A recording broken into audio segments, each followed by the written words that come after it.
Ей жігіттер, деді Сабаз, сендердің ертектеріңе әбден тойдым. Ана қызбен таныстым, мына қызбен жүрдім дейсіңдер. Осы былшылдарыңды естіп келе жатқаныма биыл тура 5 жыл толады. Тындырған түктерің жоқ. Тек мына Оралбай ғана нағыз жігіт. 2 рет үйленіп үлгерген. Қане, келісіп алайық. Қазір мен мына бөтелкені айналдырамын. Аузы кімге қараса, сол шынын айтады.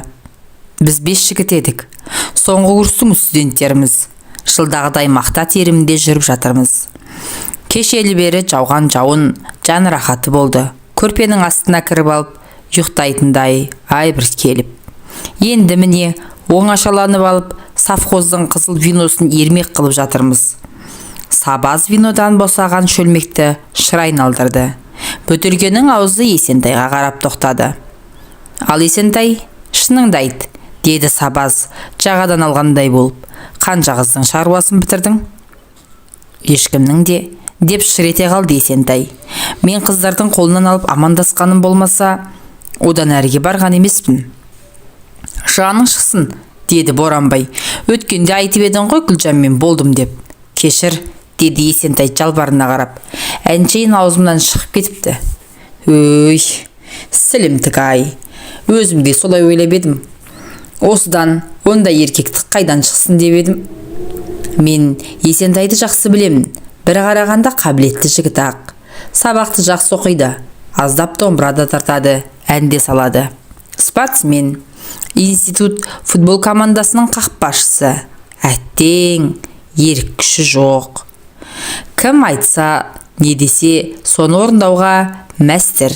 Есентайдың Гүлжанмен жүргенде рас. Онда да қыздың икемдеуімен. Кім білсін, пысық Гүлжан институтты бітірген соң сопайып ауылға қайтпай-ақ қояйын. Осы бір сыдырғы Есентайға тиіп алайын деді ме. Курстас құрбысының үйлену тойынан шығарып, сүйрегендей қылып жатын бөлмеге алып келсе де, таң атқанға дейін түк бітірмепті ғой Есентай. Есентай, сенікі енді түсінікті болды, деп Сабаз бөтелкені қайта айналдырды. Кезек Оралбайға келді. Менің сырымды бәрің білесіңдер ғой, несін айтамын, деп қашқақтады ол. Бірінші қатыңды қалай алдың? Кейіннен неге қоя бердің? Соныңды айт, деп мәселені төтесінен қойды Сабаз.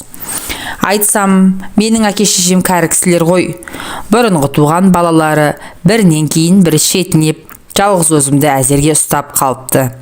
Жасым 18-ге толар-толмастан қоярда қоймай үйленуге көндірді. Сол бірінші курсты бітірген жылы жазда әперем деген қызын алмай, өзім ұнатқан Ақсылуды алып қаштым ғой. Шындығы, мен өзім емес, ауылда қалған ұрдажы құрдастарым көрші ауылдан алып қашып келді. Бірақ сүйдім деген Ақсылуым көнбей қойсын. Ауылдың барлық қатындары жабылып, басына орамал сала алмады. Ақыры болмаған соң жеңгем, еркек болсаң әрекетіңді қыл, деп құлағыма сыбырлап, мені қыз отырған бөлмеге кіргізіп жіберді. Ақсылу жаным деп қасына жақындап барып едім. Қатты бір нәрсемен бетіме салып кеп жібергені, көзімнің оты жарқ етті. Мұрным зырқылдаған болуы керек, жыламшы қан заулап қоя берді. Теріс айналып тұра жүгірдім. Иә, сонымен не болды? Не болушы еді? Ештеңе де. Мұрнынан аққан қанды әзер тоқтаттым. Ақсылуды үйіне апартқызып тастадым да, сол күні әкем айтқан қызды алып келдім. Бірақ бірге тұра алмадық. Сендерге өтірік, маған шын. Тура тірі өліктерсің. Тұр десең тұрады, жат десең жатады. Не қылығы жоқ, не сөз жоқ, мыңқ етпейді. Айналып келіп үндемей, тірлігін істей береді. Содан да болар, жалықтым. Енді мынау тіпті ажырасқанда да ләмлем демеді. Мына Сабаздың 2 қыз алды дегені осы. Жігіттер, сен қыз алғансың, қуыршақ алғансың деп мені біраз мұқатып жіберді, деп әңгімесін аяқтады бұл. Бірден бір қырлы стаканды толтырып алып тартып кеп жібердік. Тағы да бір шөлмек босады. Сабаз бөтелкені шыр айналдырып еді, енді аузы өзіне қарап еді. Мен соңынан айтайын, деп Сабаз бөтелкені маған ыңғайламақшы болды. Төрде тұрған Боранбай күрете қалды. Жоқ, бұл бұлай болмайды. Сен енді өзің айтасың. Бәріміздің әңгімемізді тыңдап, ал қане, басынан баста әңгімеңе құлақ түрдік.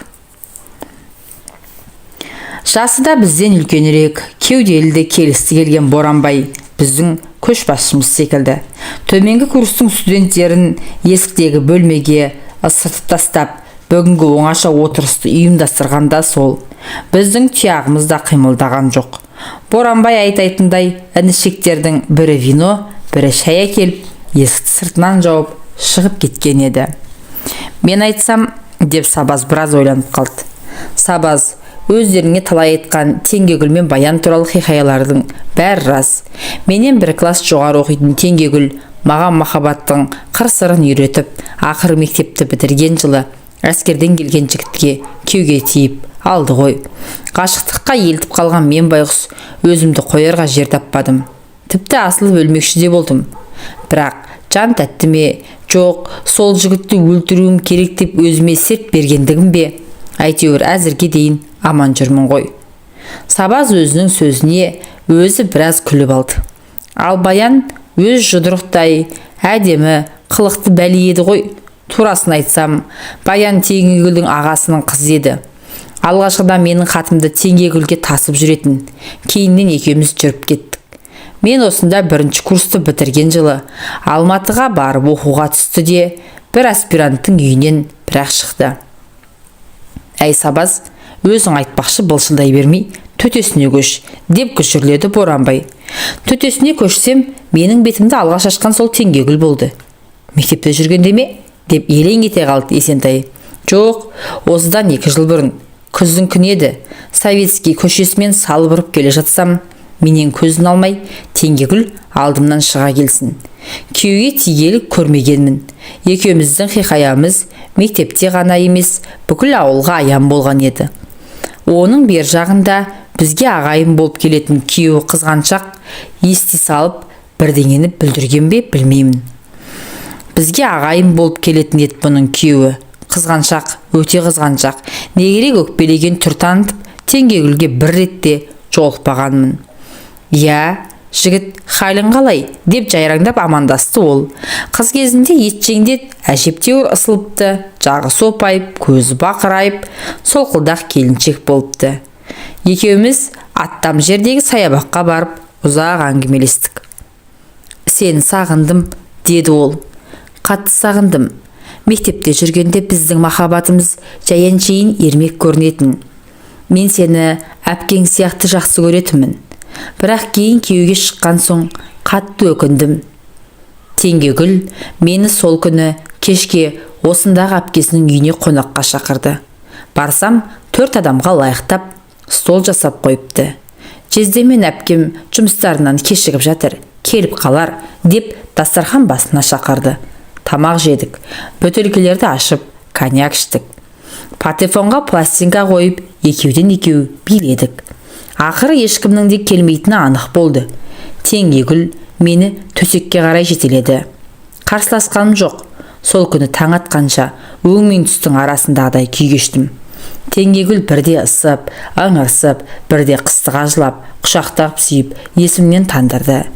Мен өзімнің не істеп, не қойғанымды білмедім. Таң ата ұйықтап кетіппін.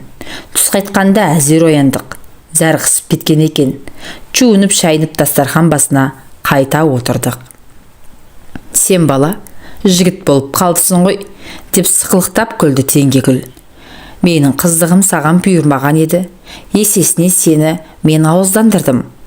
Соңғыла Теңгегүл, менің әлі ешкімнің етегін көтермегенді қайдан біліп қойған екен.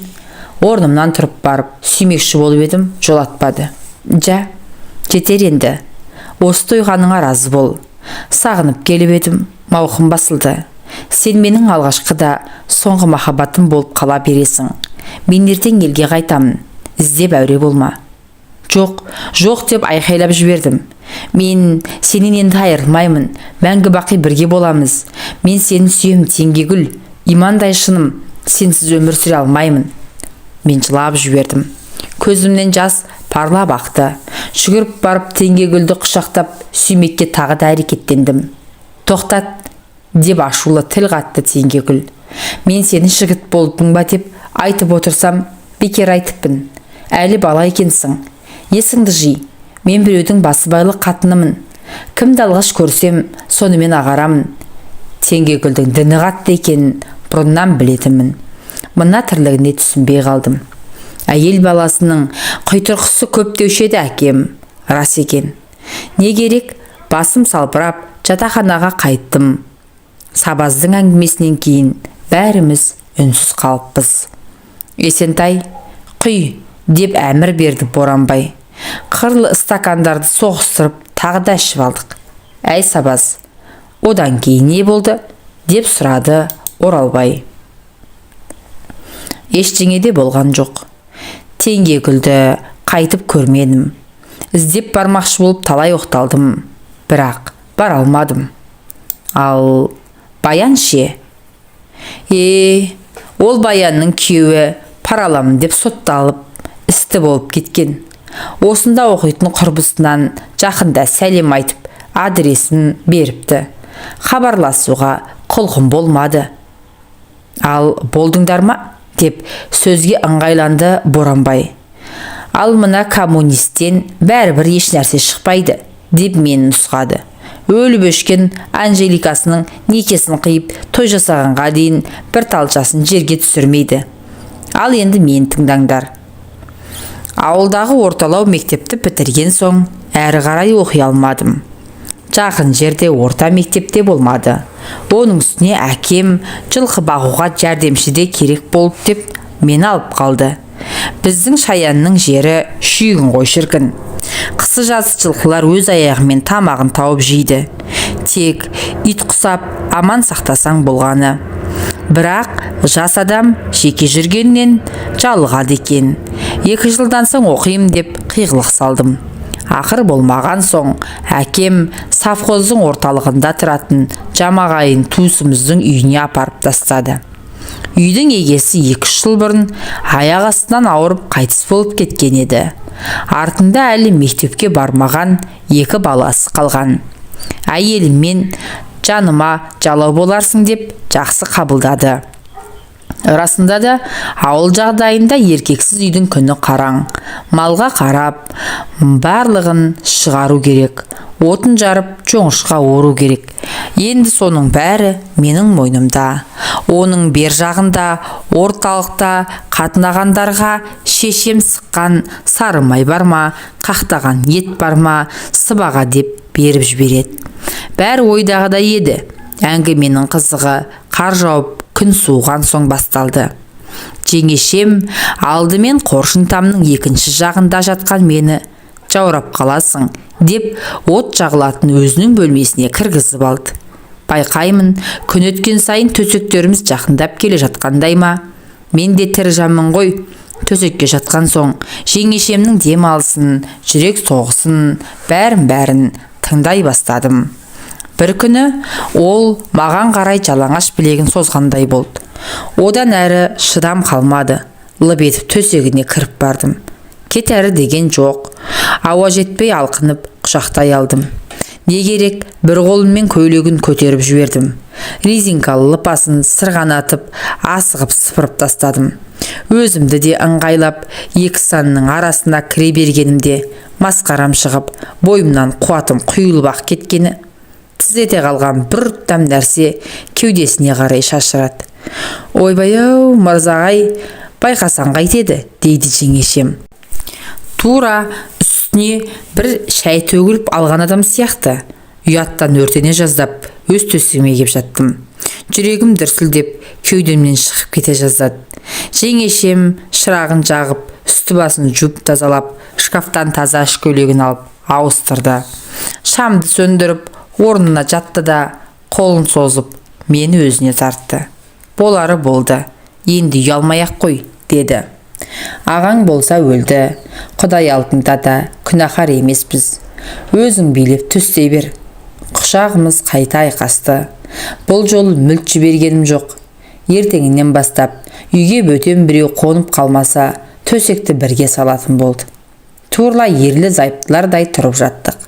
Тіпті каникул кезінде де қора салуды сылтауратып, осында қалып қойдым.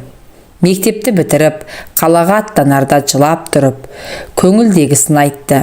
Мырзаға айналайын, байымнан көрмеген қызығымды сенен көрдім. Енді ағаңа тұсау болмайын, оқуыңды жалғастыр, бірақ үйленгеніңе дейін мені ұмытып кетпе. Тағы бір айтайын дегенім, менің ішімде 3 айлық бала бар. Мақұл десең, сенің ескерткішің болсын, туып алайын. Жұрт өсек қылса, қыла берсін. Кімнің көлеңкесі түсіп жүр дейді маған. Қалауың білсін, дедім. Боранбай, сен қазірде бір жесір келіншектің үйінде квартирада тұрмайсың ба? Деп сөзге қыстырылдым. Я, сол жеңешем ғой. 1-2 жыл күліп қарсы алып, жылап шығарып салып жүрді де, ақыры қалаға көшіп келген. Осыдан барған соң некеге тұрмақшымын. Осы кештен кейін Боранбайға аса бір құрметпен қарайтын болдым.